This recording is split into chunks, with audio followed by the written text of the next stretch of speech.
We so often tell the story of, honestly, the Southern founders of George Washington and Thomas Jefferson, James Madison. John Adams was a founder from Massachusetts. Massachusetts brought a very specific vision. A vision for what our country ought to be. Good citizens who are willing to be engaged in our government. The Adams family legacy has not received the national attention it truly deserves. Their family history is so deeply intertwined with the progress of the nation. David McCullough, who wrote the popular biography of John Adams, said it's amazing that they haven't had anything memorialized for them in Washington, D.C. And the fact that we can do something for the Adams family to memorialize them in their birthplace in Quincy, Massachusetts, which is such a historic site, is even more meaningful.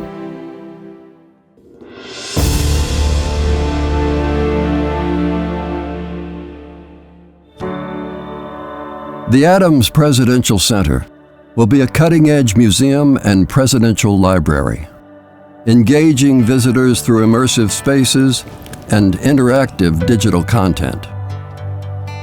It will be a place where people of all interests and beliefs engage in civic discourse, a place to celebrate the Adams family's commitment to activism and the immense role they played in shaping the founding principles of our nation. Reinvigorating these core values is more important than ever, and it's what the Adams Presidential Center is all about. But we need your help.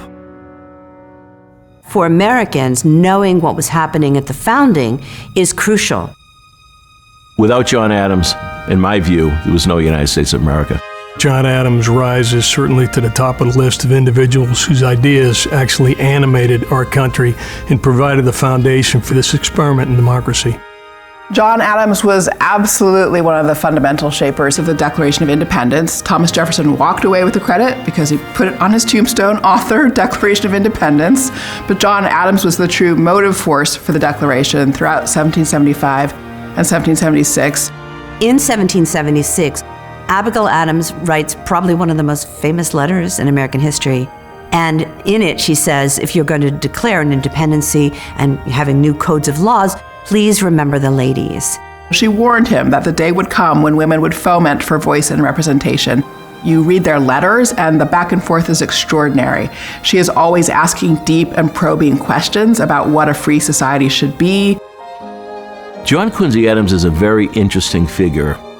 Most historians say John Quincy Adams had the highest IQ by far of any president. He was arguably the most important Secretary of State the nation had. He's the only president who went to Congress after being president. He was talking about the slavery issue long before anybody else was on the floor of Congress. John Quincy Adams would not have been John Quincy Adams without Louisa Catherine Johnson Adams. She is an incredibly astute observer of the social scene, and she knows every player. You see her campaigning fiercely for him. We look at the Adamses as a family who sacrificed a lot for their country.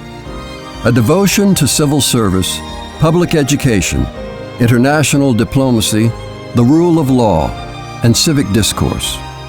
It runs through the DNA of the Adams family.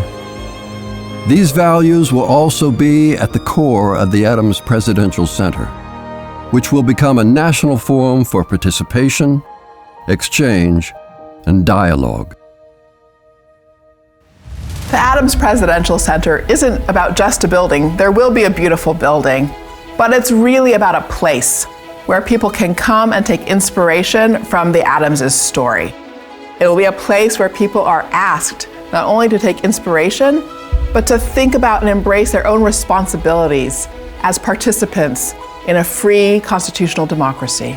You would want anyone that visited the Adams Presidential Center to walk out inspired to do their part, knowing that a successful democracy requires engaged citizens. Democracy is not a spectator sport. It's going to have a place in all the schools in Massachusetts. This place can be a place that brings people together, not only locally, not only regionally, but I think across the country. The birth of this country lay in a commitment to universal freedom. The Adams believed in freedom for Black as well as white, for women as well as men. It has taken us a long time to fully embrace this commitment in this country, but it was here from the beginning, and the Adamses stood for it. We can have pride in that origin story, and we can draw on it to do work we need to do today. The Adams Presidential Center will be a place to visit, to explore, and to participate in the meaning of America.